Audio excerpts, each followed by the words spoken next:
Welcome to EXO Fleet's Insights, where every mile counts. The podcast where fleet data turns into real-world decisions. Each episode, we unpack what's really happening across mixed fleets, fuels and sites, and how better insights leads to better performance, lower costs, and fewer surprises on the road. So let's get into it.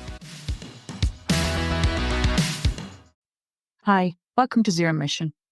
This week in the hot seat is our delivery software manager, Liam Nolan. Liam talks about the support that he gives customers when implementing the software. Let's listen in. So I'm Liam Nolan, based here in Cork. I'm delivery manager at Zero Mission. I've been with the company for about 7 to 8 months. My job here really is to represent the customer. So I work closely with the in-house development team, work closely with our customers, and basically I bridge the gap between the two, delivering what the customer needs, and I do that with the development team. So I work with those guys daily. So that's me. So enjoying my role here, enjoying my time at Zero Mission. Thank you, Liam.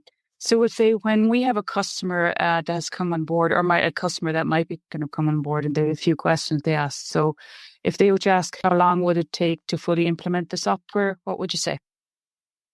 Yeah, well, implementing the software, it's the quick answer really is that it's a very short process. So it does depend, I suppose, on the side of the company and the amount of the data that they need to migrate over to Zero Mission.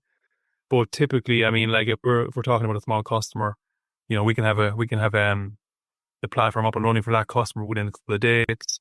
A larger customer, maybe up to a week or so. Very large companies, then, you know, it does depend on the amount of data, but really we can have the platform up and running in about a week to 2 weeks, generally speaking, across the board. Great stuff, Liam. So how do you ensure the security and compliance of data during migration, especially in terms of the geographical data residency and access control? So during that data migration, the customer data, it's transferred using encrypted channels with end-to-end secure protocols. So we maintain the data residency requirements by keeping, for example, we keep best data in US-based cloud regions, UK data in UK regions, and similarly then EU data is in EU-compliant regions through transfer. Once that data then is migrated, it remains geographically located according to regulatory requirements. And we then implement role-based access. And of course, we maintain compliance standards. We follow industry best practices across the board. And we obviously keep customers' data segregated between clients. So that is never mixed up. Brilliant. So it's very secure. They're in secure hands, shall we say. Exactly. Yes. So, and we know then that when new software comes in to any company, for the success of that software to work, the employees need to be booked in and trained properly. So what training will be given to the fleet's team before and after the software is set up?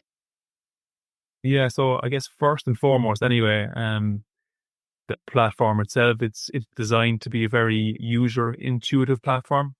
So generally users can go in and they can easily start using the platform without training, but they can go in there and use it without training. Very simple to use, but we do offer training. So I guess in the first instance, we'll give a customer maybe on day one a demo of the platform. So we'll give them a demo. We'll take them through all the dashboards. We'll take them through all the different functionalities of the platforms. That's the alerts. How they monitor state of charge, how they view their fleet, chargers, run reports, view their analytics dashboards, all of that. So we'll take them through that. We'll take the depot managers through that, dispatchers, maintenance staff, and they can see how everything fits together. Now, that's on day one. I guess when the system goes live, then we can offer, and we do offer role-specific sessions as needed. So they will be more focused into the particular kind of user. So with permissions, certain users will have different access rights compared to others. So, for example, an administrator will have full access, and maintenance staff may only have access to the fleet management and the alert side of things.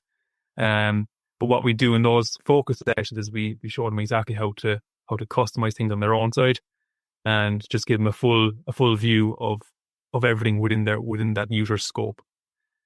So ultimately, our aim is to keep the experience simple and user friendly. So teams can focus on running the fleet, not necessarily having to learn the software all the time. So it's very, very intuitive, as I said. And you, as a delivery manager, is there as the support throughout all that process, so they don't feel like you just don't waltz in on the one day and then you're gone. You are there. Oh, exactly. Yeah, exactly. Yeah, I'm the single point of contact for our customers. So I'm always available. Users can contact me, and we offer. We're very responsive. So we certainly sort customers out, and any issues that they have as they arise, we can deal with them. If anything you heard today reflects the challenges you're facing in your fleet, get in touch with us today at ExoFleets. We're always happy to talk through real-world solutions. exofleets.com